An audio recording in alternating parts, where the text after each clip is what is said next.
পাতা রোদের জন্য বলিনি, বৃষ্টির জন্য বলছি। ড্রাগন ফ্রুটটা হালকা কালার ধরেছে। এ দেখো ঢ্যাঁড়সের ঝাল রেডি, চিংড়ি মাছ দিয়ে করেছি আজকে সর্ষে বাটা দিয়ে। শুভ সকাল বন্ধুরা, নতুন একটা দিনেই নতুন সকালে আপনাদের সকলকে স্বাগত জানাই আমার বঙ্গ উপমা চ্যানেলে। আজ সোমবার, ঘড়িতে বাজে 8:22। সকাল সকাল স্নান সেরে রেডি হয়ে রান্নাও বসিয়ে দিয়েছি। সকাল সকাল ওরা কাজে বেরিয়ে যাচ্ছে, সেই জন্য। তো আজকে একটা ব্যস্ততম দিন হতে চলেছে। তো চলো সারাটা দিন কী করব না করব সবটাই তোমাদের সঙ্গে শেয়ার করব। আর আকাশে আজকে নানান রঙের খেলা। সকালবেলা যখন উঠেছিলাম তখন দেখছি যে একদম ঝলমলে আকাশ। খানিকক্ষণ পর আবার যখন স্নান টান করে বেরোলাম দেখলাম মেঘলা আকাশ। এখন দেখছি চিটচিট করে বৃষ্টি পড়ছে, কিন্তু আকাশটা আবার উজ্জ্বল হয়েছে। তো জানি না সারাটা দিন কি হবে না হবে, কখনো মেঘ, কখনো বৃষ্টি, কখনো রোদ্দুর, এইভাবেই চলবে। তো চলো দিনটাকে আজকে এখান থেকে দারুণভাবে শুরু করি। তো রান্না দিকে বসিয়ে দিয়েছি, আজকে কি রান্না হচ্ছে চলো তোমাদের সঙ্গে শেয়ার করি। এই যে এখানে ভাত বসিয়ে দিয়েছি, ভাত অলরেডি হয়েই এসছে। মেঘলা হয়েছে, তার লাইটটা জ্বালাই, অন্ধকার রান্নাঘর।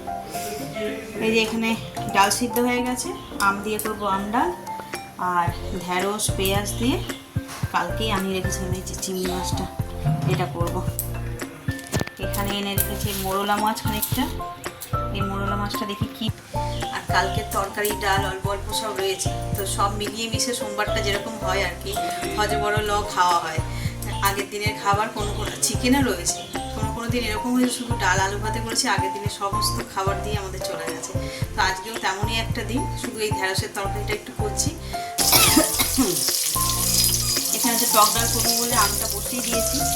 আর ওইদিকে দেখো ঝলমলে আকাশ, আর ওই ঝলমলে আকাশ দেখতে গিয়ে এই যে নিচে সৌরভদের গাছের ফুলগুলো কি বড় হয়ে লাল টকটকে হয়ে ফুটে আছে, লাল বিশাল বড়। এখান থেকে মানে ওখান থেকে তোমরা ক্যামেরায় হয়তো অতটা বোঝাতে পারছি না, বেশ বড়। এই দিকে একটা হয়েছে পিঙ্ক কালারের, ফোকাস কর। এতটা দূর তো ওই জন্য এরকম লাগছে, বেশ বড় বড় সাইজে, ঠিক এরকম বড় বড় সাইজে জবা ফুলগুলো ফুটেছে। তাও তো যত্ন করতে পারে না ছেলেটা। বাবা ঘরে মাঝে মধ্যেই থাকে বলে আমাদের গাছগুলো তাও একটু যত্ন হয়, কিন্তু ও তো অফিস বেরিয়ে যায় না, সেই রাত্রিবেলায় করে এসে যেটুকুনি পারে। তাও দেখো না কি সুন্দর সুন্দর। এই দেখো ঢ্যাঁড়সের ঝাল রেডি, চিংড়ি মাছ দিয়ে করেছে আজকে সর্ষে বাটা দিয়ে। আর কি আছে, আচ্ছা এইটা তো কালকের পাবদা মাছের ঝাল। এখানে আলু ভাতে, এখানে টক ডাল, আর এই যে কুঁদরি ভাজবো একটু। আর এখানে যে মাছটাকে মা বলটা টক খাবে আম দিয়ে, দেখি এটা আম দিয়ে টক করবো। আর এখানে কড়াই তেল দিয়েছে এই কুঁদরিটা ভাজবো বলে। আর বাইরে বৃষ্টি থেমে গেছে, মেঘলা আকাশও কেটে গেছে, একদম নীল আকাশ বেরিয়ে গেছে, ঝলমল করছে রোদ্দুরে। রোদ্দুর বেরোনো মানেই তো গরম পড়বে। সারাটা দিন তাড়াতাড়ি রান্না আমার হয়ে গেছে, যদি আর বেশি কিছু রান্না নেই। এই কুঁদরিটা ভাজবো আর কী বলে আম দিয়ে ওই মোরলা মাছটা করবো। ওর বাবা টিফিনে 4টে রুটি নিয়ে যাবে, সেই রুটিটা করবো, ব্যাস তাহলেই রান্নার কাজ শেষ। আর বাকি যা টুকটাক থাকে সেগুলো তো ঘরে বসে কিংবা পাখা চালিয়ে এগুলো হয়েই যায়।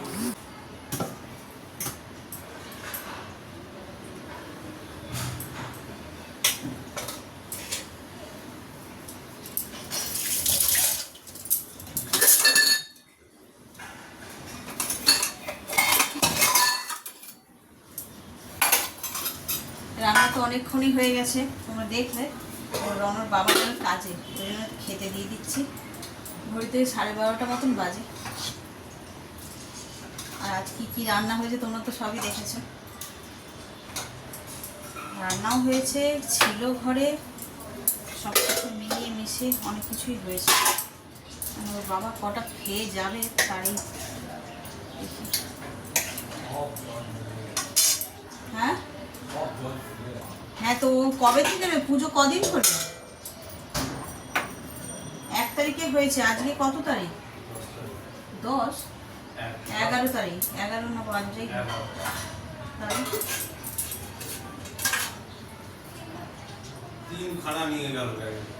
কিটা হ্যাঁ, তো নিয়ে ওইটা কত 200 তো।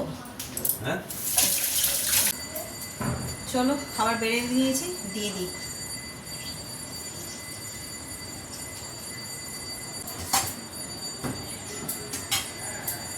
এই যে মাছটাও বেড়ে নিলাম। এই পাবদাটা অবশ্য আজকের নয়, কালকের। কি গো, আসো। এই যে আজকের মেনু, সাদা ভাত, ঢ্যাঁড়স দিয়ে, চিংড়ি মাছ দিয়ে আর সর্ষে বাটা দিয়ে করেছি। এটা কুঁদরি ভাজা, এটা মোরলা মাছ দিয়ে, আম দিয়ে টক, ডাল আর পাবদা মাছ। এই হলো আজকের মেনু।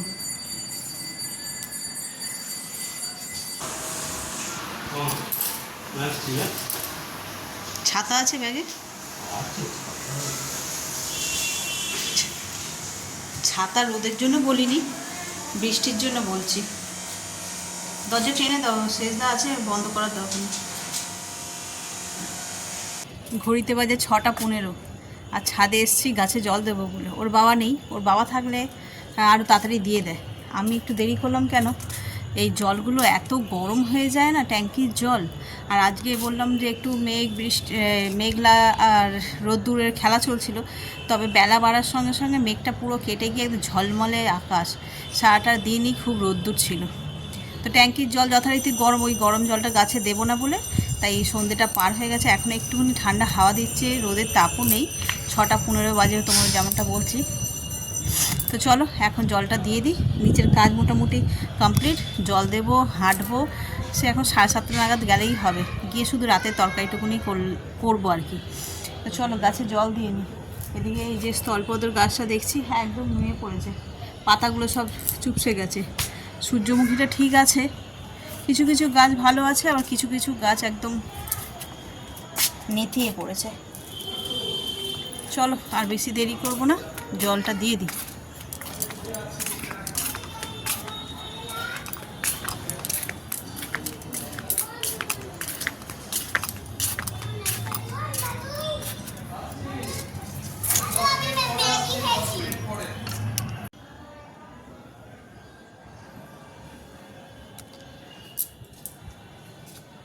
ড্রাগন ফ্রুটটা হালকা কালার ধরেছে, এর আগে তো দেখিনি।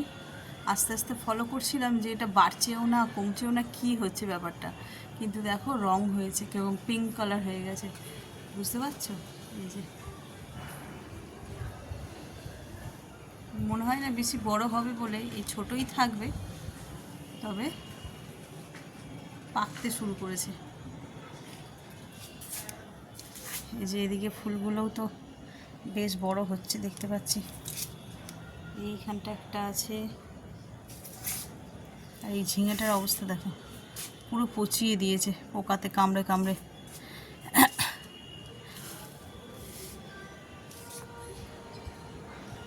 এগুলোও বড় হচ্ছে, আর এটা পাকতে শুরু করেছে।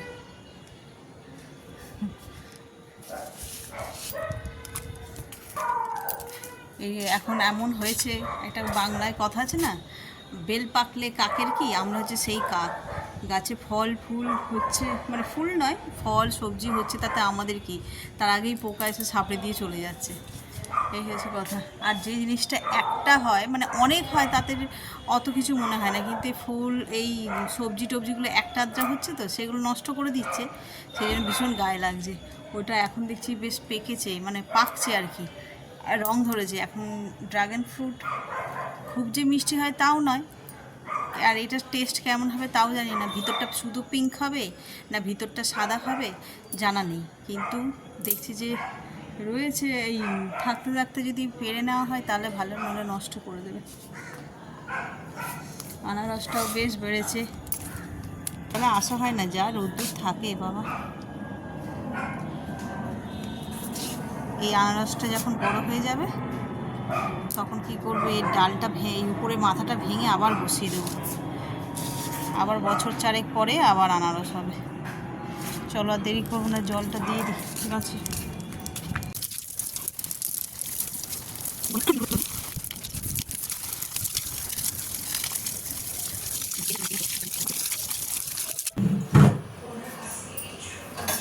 বাবারে, ছাদ থেকে এলাম, ভাবলাম গা ধুয়ে নেবো, এত গরম লাগছে, জল দিলাম, তারপরে হেঁটেছি না। এখন কটা বাজে জানো? 7:20। খুব গরম লাগছে। তো না ভাবছি যে তরকারিটা করে নিয়ে তারপরে একবারে গা ধুয়ে ফ্রেশ হবো। ভীষণ গরম লাগছে। এখানে করবো ঘুগনি। এই যে মটরটা ভিজিয়ে রেখেছে, এটাকে ভালো করে ধুয়ে সিটি দিয়ে সিদ্ধ করে নিই।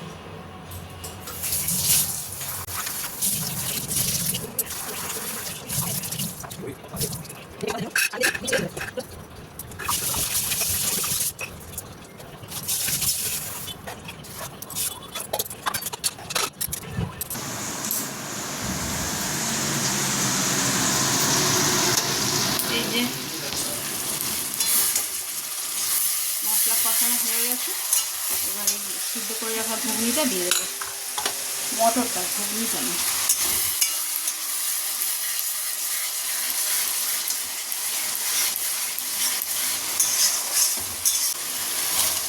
দিয়ে দিই।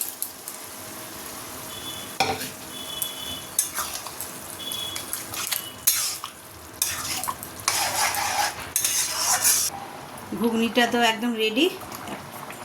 একটুখানি শাহি গরম মশলা, ব্যাস একদম ফুল রেডি। এটা পরিষ্কার করে নিয়ে তারপরে হবো ফ্রেশ। তো চলো একদম ফ্রেশ হয়ে দেখা হচ্ছে। এই যে ফ্রেশ হয়ে চলে আসলাম। এত গা হাত পা মানে ঘেমে নিয়ে এক্সস্টেড হয়ে গেছিলাম না, কি বলবো। ঘড়িতে বাজে সবে 8:30, ওদিকে সমস্ত কাজ কমপ্লিট। এখন এবার এই যে ছেলেও তাড়াতাড়ি ফিরে গেছে, ও আজকে গেছিলো কাছড়াপাড়ায় খেলতে, চলে এসেছে। এবার ওই এসি চালিয়েছে, এবার এখানে রিল্যাক্স করবো বলতে কি, অনেকক্ষণ ধরে ও মানে খেলার মাঠের গল্প আমাকে শোনাবার চেষ্টা করছিল, কিন্তু আমি গরমে এতটাই এক্সস্টেড হয়ে গিয়েছিলাম যে আমি আর শুনিনি, অত গুরুত্ব দিইনি। এইবার শান্ত হয়ে বসে আর ওর খেলার মাঠে আজকে কী হয়েছে সেই সব গল্পগুলো শুনবো। ছেলের সঙ্গে গল্প করতে করতে এই যে ঘুগনি নিয়ে বসেছি, ঘুগনি খাচ্ছি আর গল্প করছি। ওই যে বিছানায় শুয়ে শুয়ে একটা একটা করে গল্প বলছে, আর আমি এখানে ঘুগনি খাচ্ছি আর ওই গল্প শুনছি।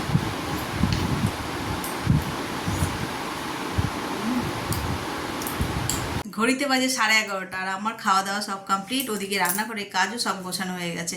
ওর বাবা নেই না, কাজে গেছে, সেই জন্য তাড়াহুড়ো করে আমি সব ঝটপট করে ফেলেছি। জানি একা একা করতে হবে না, ওর বাবা থাকলে আমাকে অনেকটা হেল্প করে। তো চলো আর বেশি ব্লগটা বাড়াচ্ছি না, ভিডিওটা এই পর্যন্তই রাখছি। আর এত পর্যন্ত যদি তোমরা কেউ দেখে থাকো তাদের অসংখ্য ধন্যবাদ। আর এত পর্যন্ত দেখে যদি তোমাদের কিছু ভালো লাগে তাহলে please like, comment, share and subscribe. সকলে ভালো থাকবেন, সুস্থ থাকবেন। আগামীকাল আবার একটা নতুন দিনের সঙ্গে দেখা হচ্ছে। Good night.